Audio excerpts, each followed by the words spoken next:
Good evening. This is Ken Long from Tortoise Capital. Merry Christmas Eve. I want to take you through a triple screen setup with Duke Power, show you how I get there and how we frame the trade. So I'm logged in at stockcharts.com in my favorites area. I'm going to run my stock triple screen.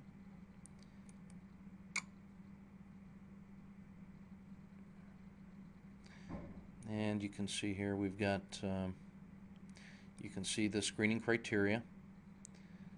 And we have three candidates, which includes Duke Power. When I click on this icon, I'm going to get a chart. I've already done that, so we're going to just zoom right to it. And so what we end up with is Duke Power.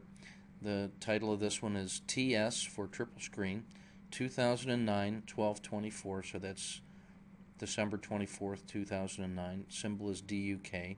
And frame, I'm going to show you how I frame it. I've pre-drawn all my usual symbols here to make this go a little quicker.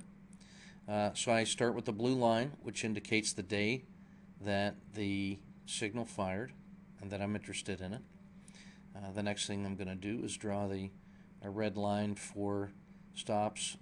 Now it would be normally the swing low. I've extended it here to show that there's reason to believe that this actually is a support level on a technical basis. We've seen support hold before, so that's why we draw it there. So let's just leave this here for now.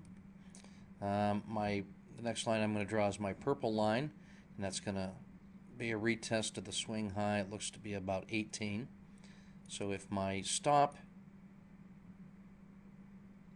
is about 17.2 and my profit target is about 18, that gives me 80 cents, and I want to have 2-to-1 reward to risk ratio. So 80 cents, that means I can have as much as a 25-cent stop, initial stop, and still have 2-to-1. And so my normal entry is going to be at about 17.35. So you can see that's about a 20-cent initial risk, and you can see by inspection that I have 2-to-1 up here. I would classify the doji as the area of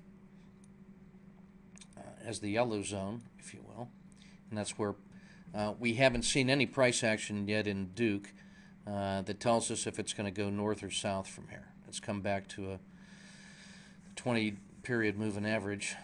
So if it opens between 17.15 and 17.35, it hasn't really voted one way or the other. That's why I call that the yellow zone. As soon as it breaks above 17.35, we can see that it's voting to resume this long, powerful trend. If it fails through 17.15, though, then what that suggests is maybe there's more downside, and then it looks like it wouldn't surprise me to see something, a test over here to 16.7 on the downside. So this is basically the frame that we're trading. A documented swing high, a documented swing low, and that's the area that we're trying to trade within.